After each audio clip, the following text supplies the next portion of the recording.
Welcome to the WebMD Health Discovered podcast. I'm Dr. Neha Pathak, WebMD's Chief Physician Editor for Health and Lifestyle Medicine. In today's episode, we're having an important discussion to highlight domestic violence. This is an issue that affects millions of people, but is still often shrouded in silence. Domestic violence can take many forms, including physical, mental, emotional, sexual, and financial abuse. Domestic violence does not discriminate. It impacts over 10 million people in the United States alone every year. This includes people of all genders, ages, and backgrounds. But a lot of myths and misconceptions persist. Myths like it's easy to leave or it only happens to certain people can prevent survivors from seeking the help they need. It can also prevent us, the loved ones, the support system, from asking questions and offering resources that might help someone in need.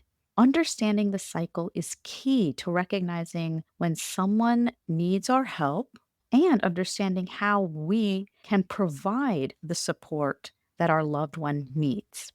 Today, we're going to take a step by step approach to domestic violence, resources, and prevention.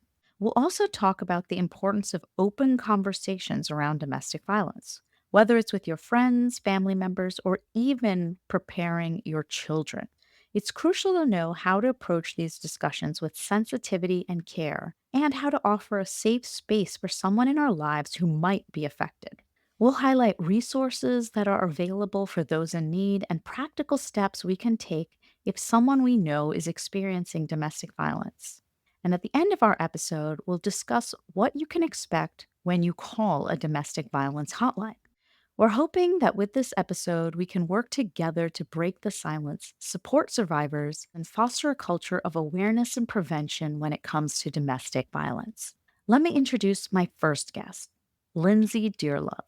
Lindsay is the Global Director of Operations for No More, a groundbreaking global initiative comprised of the largest coalition of nonprofits, corporations, government agencies, media, schools, and individuals addressing domestic and sexual violence. Welcome to the WebMD Health Discovered podcast, Lindsay. Thanks so much for inviting us to be part of it. We really appreciate you taking the time, but before we jump into our conversation, I'd love to ask about your own personal health discovery or your own aha moment around the work that you're doing with domestic violence and domestic violence survivors. I think I'd say I was very fortunate that very early on, I knew that going forward in life, I wanted to work with women and children. I didn't particularly know which aspect of work that would be. But what happened is that my parents separated when I was 18. So just before I started university. And both parents went on to have different relationships. And my mom sadly had a relationship with somebody who was incredibly controlling and abusive. I started to slowly see how this person eroded at my mom's sense of self and sense of well-being, and how it took her different sort of moments of asking for help and thinking about how she could move on. In that moment, my mom was, as many women are when they separate from a partner, sort of trying to establish themselves economically, trying to work out how they fit into a new world with, two potentially nearly adult children. And this person came along and irrevocably had a huge impact on my mum and mine and my mum's relationship. And I think what happened for me is that I realized that there are many other young adults and children like me who had seen changes in their parents and not quite understood what was going on at that stage. And I was quite fortunate that I moved to London, to United Kingdom, and I managed to start working with a group of women who specifically worked with survivors of domestic abuse. And I think for that, it really sort of touched my soul, knowing that this was the right place for me to be. And interestingly, I've spent the past 20 years in odd moments chatting to my mum about her experience of domestic abuse and what it felt like for her, and her understanding about what was happening. And it really spares, a huge amount of inspiration to carry on with this work, to keep talking about the issue, and knowing that actually half of women in their lifetime could experience domestic abuse. And that's our friends, it's our sisters, it is our mothers, our fathers and brothers too. And for me, it's just that constant fuel of like, I didn't know what to do when I was 18 and my mom and my relationship changed. That's the fuel behind the work that I do. Well, thank you so much for sharing your own experience. And I'd love to start there because I think that this topic is so sensitive. It's so hard to share our own personal experiences of it, our loved ones' experiences of it. So I really just do want to thank you for sharing. How do we think about domestic abuse, the spectrum of it? How do we define it? Gosh, it's immense and it's enormous in many ways. And I think the very simplistic definition is always that it is a pattern of abusive behavior by one partner over another one. And that can include things like violence, coercion, intimidation, threats, control over your finances. So the types of behavior that an abusive partner will do to exert that power and control is endless in some degrees. And when you think that you've heard all the different variations, there's another perpetrator that can come along and be using tech-based tools to continue to harass and harm their partner. But I think the essence is that that abusive person wants to exert power and control and will slowly and surely do that through eroding their victim's sense of self, their independence, and economic freedom in many instances. But also, it happens to anybody. And I think that's always the key. We have this predetermined understanding of who it happens to. But in reality, it can be any one of us at any point in our life because our lives change and we enter into different interpersonal relationships following divorce, if we're young adults, if we're young people, all those relationships are a moment where you could experience domestic abuse. And I think what we sometimes do is paint a picture of what that victim looks like. And actually, that victim that we've painted isn't always the reality. The reality is it's the person sitting next to you on the bus, on the train. It's your girlfriend sitting across from you at dinner. It's everybody can be a victim of domestic abuse at any point in their life, regardless of their economic status or their job title, their ethnicity, the type of relationship that they're in. And I think in a way, the important thing is to switch that statement back and hear that it is not your fault if you are in a relationship where you're experiencing domestic abuse. You did nothing to create this relationship. This is not on you, and not to feel ashamed or silenced by it.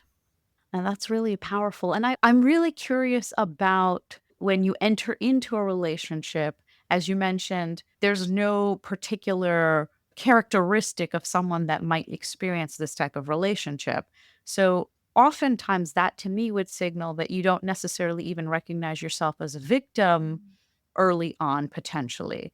So, what are some of the things that you have seen as common threads, or what are some of the things that you've advised people to be thinking about? So, even if they don't necessarily identify as a victim of this early on, they can sort of start recognizing dangerous patterns.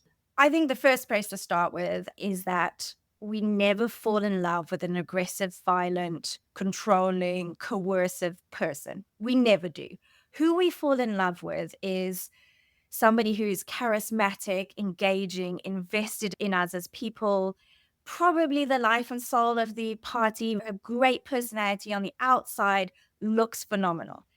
So I think if we start on that premise and realize that how would we know that this person is going to be abusive, in a way enables us to be a bit freer in our understanding of what we're currently experiencing in the relationship. What those that choose to be abusive do is that they are obsessed with having power and control.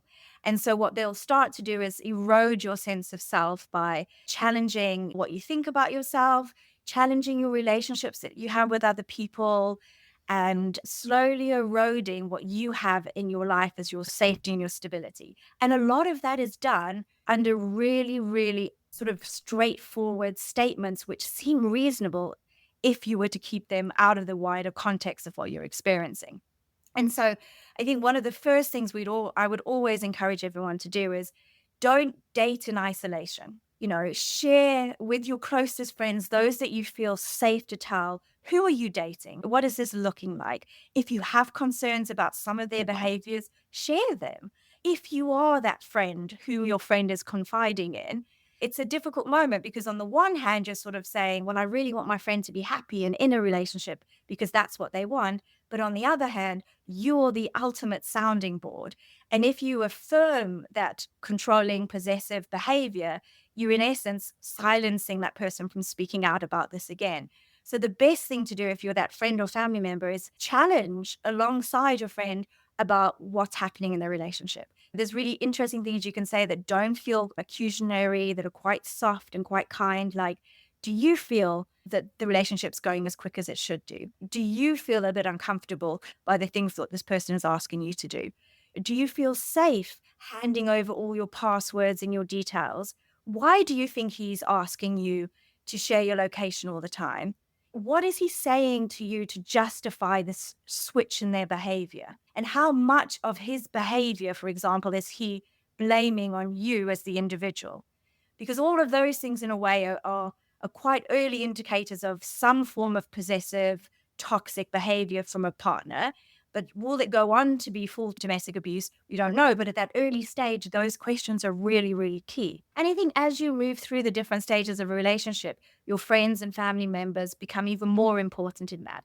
But I think it's really important to note that one of the primary objectives of an abusive partner is to isolate you from your support network, from your friends, from your family, from your colleagues at work, even as far away as taking you and, controlling the actions that you have on social media. So again, if you are that close friend who's able to stay in contact and someone does make a disclosure, listen without judgment and reflect back what they're saying to you in a kind way and supportive manner. I think we've all been in situations where we have friends, they start dating, and it almost seems like a natural byproduct that they just have less time. They're just very swept off their feet. If you are that supportive friend or that sounding board for your friend that may potentially be in this sort of relationship, how do you help people balance the checking in and just ensuring that there's not these sort of red flags around controlling behavior and just sort of the natural, yes, I am starting a new partnership with somebody? I want to say that it happens before that person enters into that relationship, in a way that you create this environment amongst your friends, your close family members, where you are talking to each other about healthy relationships and that you are, in a way, taking moments to sort of highlight what healthy looks like. And what we do very well is pull out all the things that, what isn't healthy in a relationship and focus significantly on that, which is incredibly important. But there is also something about chatting about what healthy looks like and having that as your agreed standard amongst your friends. And then in a way, it becomes sort of a little bit easier to say, hey, you've gone a little bit quiet. We're not seeing as much of you. Is this your choice? And if the person says, well, at the moment it is because I'm head over heels and I'm enjoying every moment with them, being there when they come back from that moment is incredibly important. But there are other things to see. We all slightly chameleon ourselves to our new partners. Maybe we suddenly like a new band that we didn't like before. We might suddenly want to do rock climbing and we'd never wanted to do that before because our new partner does. All of these sort of changes are quite usual. But when you start to see a complete change in your friend, perhaps they are suddenly dressing very different, or they've gone from being a really bubbly and outgoing person to suddenly becoming quite quiet and withdrawn. These are concerning things because that dramatic change is what the concern is. What's happened for someone to revert to such a massive change? And again, it's those open questions, not accusatory, listening without judgment. And I can't emphasize enough the power in just listening and being able to tell somebody without having that judgment. Because at the same time, if their new partner is abusive, they are more than likely whispering in their ear and saying, every time you go out with your friends, you come back a little bit upset. The last time when you went with your friends, we had a massive argument and we didn't speak 3 days. So actually, it's your friends that are the problem, not me. And so you're, in a way, without realizing it, allowing this abusive person to take your kind and caring behavior and manipulate it.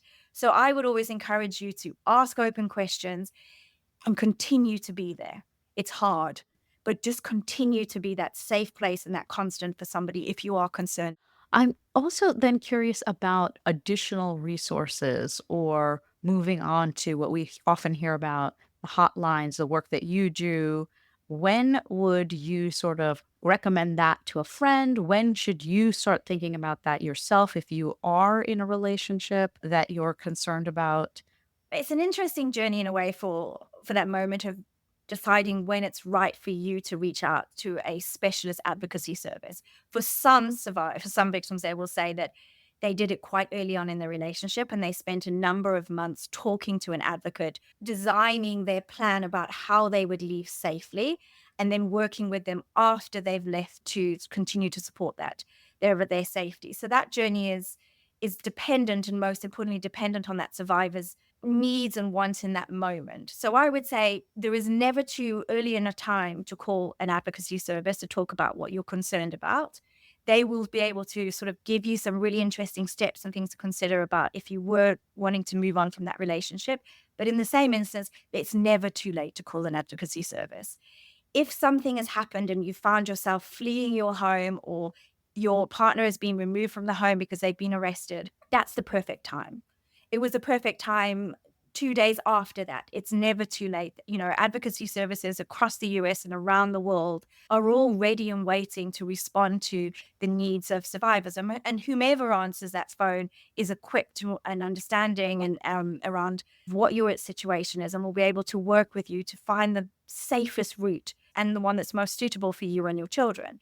So that's, in one hand, without question, those services are available and they are incredible. And the women that work behind those services are, it's fueled by survivors' experiences, and they are constantly adapting services to meet how needs change. So, the emergence of tech-based abuse. And so there's a lot of learning and understanding about how we respond to that.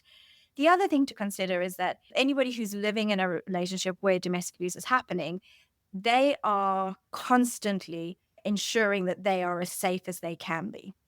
And that means, in a way, that they have lots of safety mechanisms put in place, and that they are managing the information which they share, because if, for example, they were to disclose they're experiencing abuse and they weren't to get a safe response, the perpetrator, knowing that they've made this disclosure, could exacerbate their risk. And actually, at the point of separation, everybody's risk is at significant height. So the key point in that is always ensuring that the survivor or victim survivor is at the center of that decision-making process. But on the flip side of all of that, it's how do we respond as those closest to those enduring domestic abuse? It is incredibly difficult. Our first reaction as human beings is always to fix things. When it gets too difficult, too much, we go into practical mode. We want to say, hey, we can sort this out for you. And although that is helpful, it's only really helpful for us in this moment. The person who's made the disclosure to you has sort of taken this bit of information, which is incredibly risky if they tell anybody, and chosen to tell you. How you respond in that moment is crucial. It's really important that you listen without judgment. And that is such an easy statement to make, but actually a really difficult thing to do, especially if you know their partner. Perhaps that partner is a family member of yours, or it's somebody within the community that you have grown to know, or even if that person is sitting in a position of power within the community or faith-based organization. Your first reaction, and as a human being, is shock and disbelief. And that's completely okay, because you weren't expecting this news. How you manage that shock and disbelief is important. What the survivor or victim survivor has been told persistently by their abusive partner is that nobody will believe you if you tell anybody. So I would always encourage somebody to, as hard as it is, hold that shock and surprise and answer with a simple, like, are you okay? Can I do anything for you right in this moment? And that could be something like getting them a glass of water, making sure they've had something to eat, but ultimately confirming that you believe what they have to say. And then your next step is creating an opportunity for them to speak to a specialist advocacy service. Individually, we can't do this. We need the help from the specialist advocacy services, because they are very mindful about risk and about safety and all the other options. For example, housing, working with the criminal justice system, working with civil justice system, making sure the children are okay. They're seeing the whole picture, and they will be brilliantly about working through all those different steps. What you could do, which could be life-changing, is creating that safe space to engage with that advocacy service. So if you're a friend or family member, that could mean allowing them to use your mobile phone, make the phone calls whilst on a play date with your mutual children. Or if you're an employer, it could be allowing that person to make those calls during their lunch break, or setting time aside during the workday so they can engage with them free and safe of being found. Both of those things are crucial. The other thing that I'd always mention is we want the process to be guided by the survivor, them to make the choices about what they do next. Be a constant. There's nothing wrong with always asking if that person is okay and if they need anything. If we've got deep concerns about children, we have processes that we need to follow around that. But as a friend or family member, staying constant is really, really important. And then knowing that you also can access support. that the helplines and hotlines that are available will also guide and offer you support about how to manage a quite difficult situation, especially if you are seeing that the situation is getting significantly worse and you're trying to figure out ways in which you can help somebody. Knowing you have someone to talk to is important just as much as being the person that your friend can talk to or family member. And that's really, really helpful, particularly around thinking about some of these resources for you as someone that might be a safe space helping somebody in this type of relationship. I'm curious also, just in terms of the health aspects, what are some of the resources that sort of help people that are in these types of relationships deal with some of the physical health impacts, the mental health impacts? I mean, it's immense, isn't it? I mean, what we do know is that a significant amount of victim survivors of domestic abuse will go on once they've separated and experience other psychological and physiological impacts of domestic abuse. And that starts with mental health to many degrees, is that whilst in that relationship and obviously post relationship, the level of the intimate terrorism that you could experience, it can have an impact on your mental health at the same time as your abusive partner using gaslighting techniques to undermine your mental health and your sense of self and well-being. There is a moment where we'll often talk about the recovery journey, and that's different for everybody at different times. Some people may choose to enter into talking therapy quite early on after separation, sometimes whilst they're considering separating from their abusive partner. Talking therapies are brilliant, but they do require you to dig into yourself quite a lot and explore other aspects. So, encouraging somebody to make that choice at their own pace and own time is really, really crucial. So I think that's the one piece of it. The other side of it, obviously, there's a huge amount of physical ailments that can be attributed to the impact of domestic abuse. Some of that can be if your abusive partner is acting as a carer or has any level of control over your health and well-being.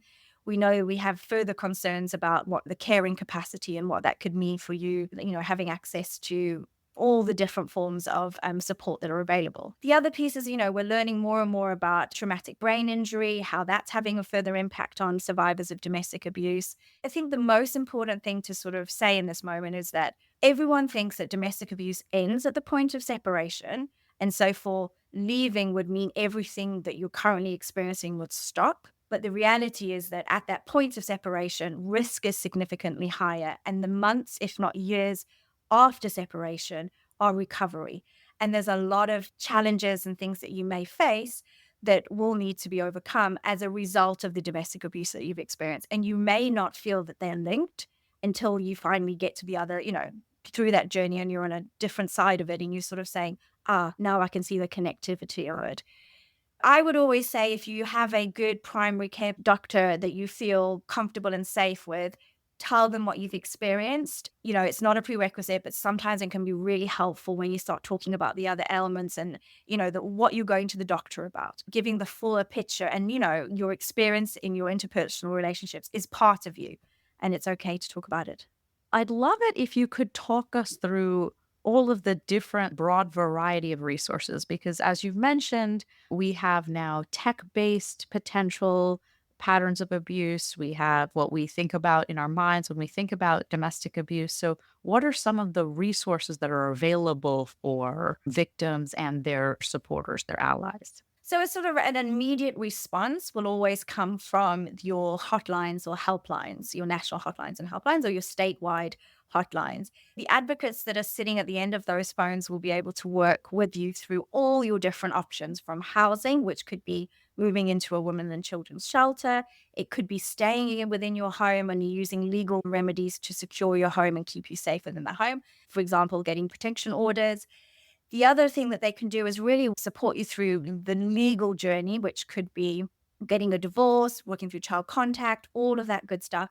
And then the other piece is really sort of untangling the economic abuse and what that means for you as regards to long-term debt, how you can manage that. And so I would always recommend an advocacy service as being like a central point of contact, and then working with you to link you with all the other agencies to enable you to leave the relationship safely, firstly, and then secondly, to move on in a way that is safe and secure for you and your children. Obviously, we've got, if it's an immediate risk of immediate harm, calling 911 is important. Knowing that they need to respond immediately is really key. Those are the first steps, first stages. Those are things that you can do. The other areas where you can gain support are, through things like survivor forums. So No More has a share your story platform called No More Silence. And what it enables you to do is share your story, your experience of domestic abuse. If you were a child like me who grew up in a home where you witnessed domestic abuse, or you yourself are seeing domestic abuse, then actually you can share your story, get support from fellow survivors within that space. Not only are you able to gain support, you're also indirectly supporting somebody else. So if you feel safe to do so, No More Silence is there, or there's Facebook groups such as Speak Your Truth Today, which is run by the NGO Speak Your Truth Today. We have on our No More website an incredibly detailed resource called a Survivor's Guide, and that is filled with tips and suggestions about the different types of domestic abuse that can be experienced, and that's a great resource. Other things you can do is have a good look at some of the early intervention prevention tools that are available. If you're concerned about your young person, your young adult who's starting relationships, start early. Have conversations about what healthy looks like. Really broach those subjects about what is the difference between caring from a parent and possessiveness from a new partner. How do you, manage sharing your location with your mom and dad to a partner that's suddenly asking you to do that when you're a young person? How do you navigate this new world where you have relationships both in real life and online? So there's lots and lots of tools and resources available about healthy relationships and having those conversations with your young people. What we do know is that those early conversations can have a huge positive impact going forward. I really just want to thank you so much for this conversation. I would love if we could give you the final time to just help us through some bite sized tips that people can carry with them. I would start by saying download the free app called Bright Sky US. If you're in the UK, it's Bright Sky. And if you're in a number of different other territories around the world, you'll be able to find it. This app is filled with tips and suggestions about how to recognize a healthy and unhealthy relationship. It gives you 2 healthy relationship questionnaires. So if you're concerned about someone you can do that questionnaire and it will sort of give you prompts about what you should do next. But most importantly, it provides a directory of services, the US one, Bright Sky US, for the whole of the US and Canada. And it has all the shelters and advocacy services. So if somebody ever makes a disclosure to you and you don't know what to do, with that app, you'll be able to put them in contact with that specialist support service almost immediately. And that is life-changing and life-saving. So that would be my first thing. And then my second thing is, if you and your bunch, your group of girls, and you're having a glass of wine or you're having a cup of tea or you're having a good laugh, switch the conversation to what healthy looks like in a relationship and set sort of your combined standards there. And then any future relationships that you have amongst your friends, you have that center point to come back to. And as much as we want to affirm our friends' relationship status, them being safe, healthy, both physically and mentally and emotionally, is most important. And sometimes saying goodbye early isn't always a bad thing. I want to thank Lindsay Dearlove of the No More organization for being with us today to talk about domestic violence, healthy relationships, and how to discuss this topic with our loved ones. To find out more information about Lindsay and her work, visit knowmore.org. Check out our show notes for more information about how to connect with her and her work. We're pivoting now to a conversation we had with Denise Murray from the National Domestic Violence Hotline. Picking up the phone and reaching out to a stranger for information and support can be daunting. Our talk with Denise is focused on providing you, our listeners, with insight into what you can expect when you make that phone call. Hi, I'm Denise Murray. I am a senior manager at the National Domestic Violence Hotline. I've been with the hotline for 9 years. I have 18 years of professional experience working with at-risk populations. My passion is supporting survivors and raising awareness about domestic violence. If you are or know someone in a domestic violence relationship, it can be hard to talk about for various reasons that can include feelings of shame or fear. When I think about how challenging and difficult that is to carry, it is a constant reminder of the complexities of domestic violence. Growing up, I had a friend confide in me about their experience with their partner. I wanted them to leave and be okay, but didn't quite understand the dynamics of domestic violence at the time. I wanted to fix it. What I learned from them was I needed to stop pushing my own solutions on them and listen. In time, with the right support, they were able to make choices for their own well being. That shift in how I approached the situation made a difference. So, the National Domestic Violence Hotline operates 24/7 and handles crisis situations. Can you walk us through that step by step? Handling crisis situations involves several key steps, tailored and customized to each survivor that reaches out. Sometimes we may be the first point of contact for a survivor, and we understand, recognize, and acknowledge they may be reluctant or fearful to share details about their abusive relationships with us. We actively listen and ask general assessment questions to understand the survivor's needs. And depending on what that need is, it could lead to safety planning, connecting them to services, or just providing support in the moment. Can you walk us through the process when someone first calls the 24-hour domestic violence hotline? What can they expect?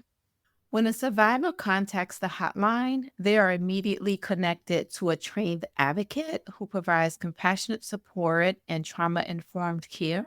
During the call, chat, or text, the advocate listens to the survivor's experience and assesses their immediate safety needs.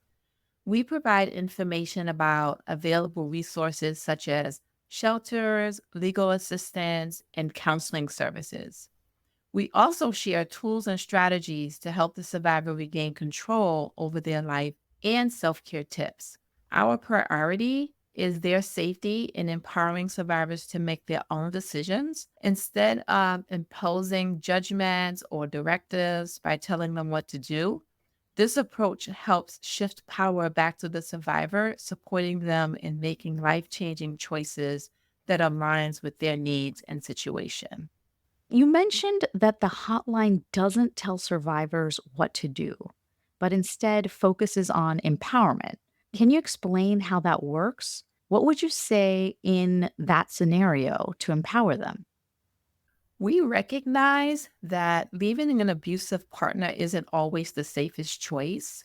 It's important to be aware that they've often experienced being told what to do by their abusive partners, which can lead to feelings of powerlessness and distrust in their ability to make decisions for themselves. Here at the hotline, we create a safe and supportive environment where they feel respected and heard. Ultimately, they know their situation best. So we provide information about options and encourage them to explore and reflect on what feels right for them. Our approach involves asking some questions as a way of empowering survivors to make decisions about their safety. This encourages them to explore options that resonate with their own needs and circumstances. By reinforcing their autonomy, we celebrate their choices and offer resources to help them navigate their unique paths, acknowledging that leaving an abusive relationship is a personal journey. I'm really curious, what are some common myths or misconceptions in your experience that might prevent someone from picking up the phone and making that first call? Some of the myths that we hear is they won't be believed. A lot of times they've reached out to family members, friends, law enforcement, even the legal system, and depending on the type of abuse, if they share that it's emotional abuse, a lot of times they're not able to access shelters because there isn't anything physical. When they go in front of the judge, sometimes they don't have any documentation. That's something that they're shunned. Family, friends, they may feel like, oh, that's just normal. You're being too sensitive. And so hearing this over and over again can prevent survivors from reaching out because they don't know when they reach the hotline if this anonymous person that they don't know compared to people who do know them will still not believe their truth. Even if your loved one isn't ready to take steps you may want them to, you can communicate that you are there for them if they ever want to talk or need support. This opens the door for communication without the pressure and shows your loved one that they are not alone. Here at the hotline, we're available 24 hours, 7 days a week, including holidays, and we can be reached at 1-800-799-SAFE, 1-800-799-7233. Thank you both so much for joining us. Today, we've talked with Lindsay Dearlove from No More and Denise Murray from the National Domestic Violence Hotline about the impact of domestic violence and abuse. Lindsay's given us deep insight into the complexities of domestic violence. She's highlighted its far reaching impact and the importance of ongoing support for survivors, providing us with helpful tools and resources for anyone impacted. And Denise gave us a powerful look into the work being done on the 24/7 domestic violence hotline, highlighting the compassionate, trauma informed approach that empowers survivors to make their own decisions. From actively listening to addressing safety needs and dispelling myths about support, the hotline serves as a critical lifeline for those in crisis. Lindsay and Denise both shared powerful stories from their own personal experiences with domestic violence, which have shaped their dedication to supporting survivors. Their stories remind us of the impact domestic violence can have on families and loved ones, and the critical role that understanding and empathy play in helping those impacted by domestic violence. To find out more information about Lindsay and Denise's work, we'll have their information along with resources linked in our show notes. Thank you so much for listening. Please take a moment to follow, rate, and review this podcast on your favorite listening platform. If you'd like to send me an email about topics you're interested in or questions for future guests, please send me a note at webmdpodcast@webmd.net. This is Dr. Neha Pathak for the WebMD Health Discovered podcast.